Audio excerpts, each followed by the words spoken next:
We finished decoding the Informant's Report.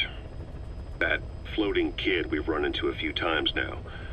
Looks like he was a test subject in clinical experiments. The Soviets called him the Third Boy.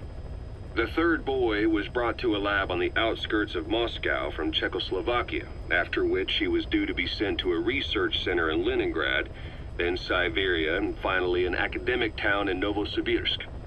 It doesn't appear that the researchers witnessed the talents we've seen from him, but nevertheless he was quite the popular subject. His latent cognitive abilities suddenly awoke en route to Moscow. According to the report, the Third Boy was easily influenced by other individuals' biofields. Evil thoughts, in particular. They affected his mind like a virus. Extreme anger or resentment, motives for revenge, in other words. Now, during the transport flight to Moscow, the boy was exposed to a powerful mental energy field coming from a certain individual. Ever since, being conscious of his powers, he's become a sort of energy generator. What's unique about him is the way his acute telepathic abilities get taken over by another person's will. The boy began to physically parasitize individuals experiencing extreme anger and codify the host's desires. This includes amplifying the host's natural strengths. Or, in accordance with the host's desires, he can also implant program code in another individual, making them a puppet, essentially. Human neural synapses transmit weak electrical currents between neurons. These electrical currents, though at a level difficult to observe, warp the magnetic field outside the body. The Third Boy is able to pick up these weak fluctuations. Contrary to psychotronics, which involves controlling the human mind, his abilities as a receptor are too high. The emotions he picks up from another individual are amplified and unleashed into his body as they recur in his brain. They turn into microwaves, which then affect the physical world, triggering paranormal phenomena like the spontaneous combustion of organic matter or psychokinesis, moving an object without touching it. There's one other thing. While he's parasitizing a host, the boy's ego gets shut away, allowing the will of the host to take control of his powers, like some annoying static drowning out your own voice. That means he isn't responsible for what's been happening. Somebody's extreme anger has manifested through the Third Boy's powers in ways none of us could have predicted, which would mean this was going on somewhere around us. Looking back on it, a lot of things make sense now. The man on fire, Sahelanthropus, they both came to life thanks to the Third Boy's powers. Everything has been happening through him as a catalyst. We first saw him in the hospital on Cyprus. The boy parasitizing the man on fire's desire for revenge gave him his new abilities in return. He next appeared at the Hamid Fighters Fort where the honeybee was hidden. There, the boy parasitized Skullface's vengeful mind. He controlled Sahelanthropus, making it do whatever Skullface wanted. Same goes for when we extracted Emmerich onto the chopper. When he appeared at the Devil's House in Central Africa, Skullface's will controlled the man on fire via the Third Boy's powers. Everything is clear up to this point. But even the informant couldn't pinpoint who the host was in the cave within Serac power plant. Sahelanthropus suddenly became active, then crushed not only the man on fire, but Skullface as well. Surely neither of them could have been the host. Who else was at that location and bore anger more extreme than either of them? Whose will was controlling Sahelanthropus? According to the report, emotions transmitted in children's brains affect the surrounding magnetic field more strongly.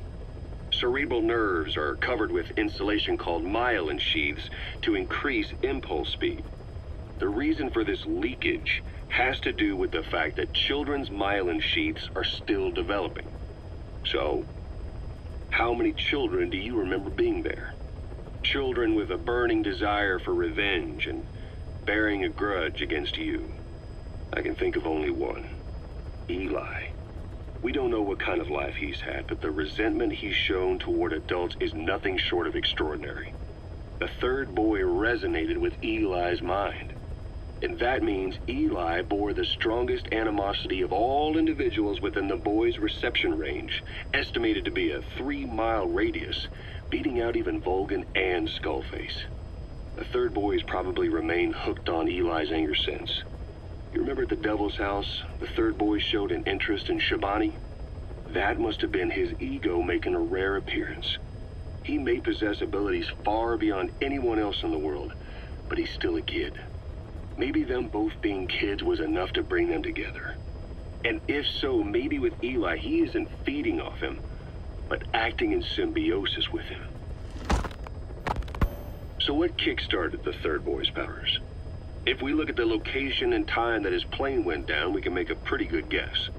When the plane experienced the first anomaly, it gave an accurate report of its position to a control tower, due north of the Black Sea, 125 miles east of Kiev.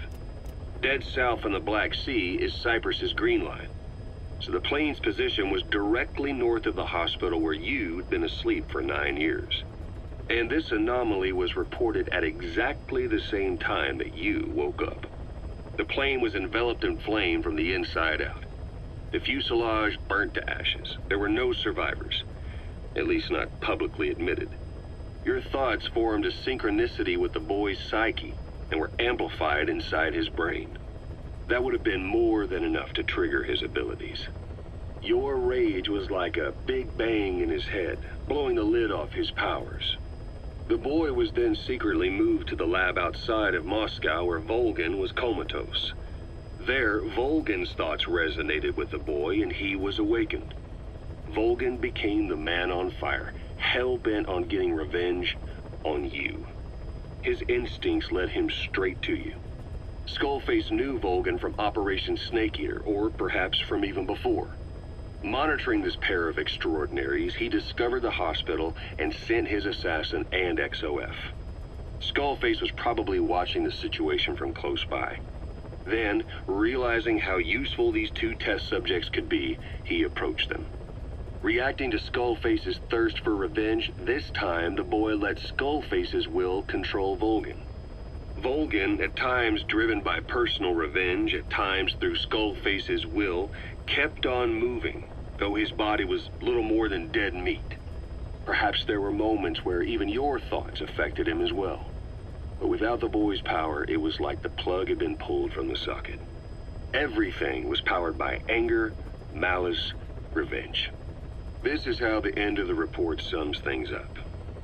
Both the third boy and the man on fire were originally test subjects of paranormal research for military applications, like telekinetically controlling the leader of an enemy nation and making him launch a nuke, or stopping the heart of someone on the wrong side of the Berlin Wall, experimenting with latent human abilities.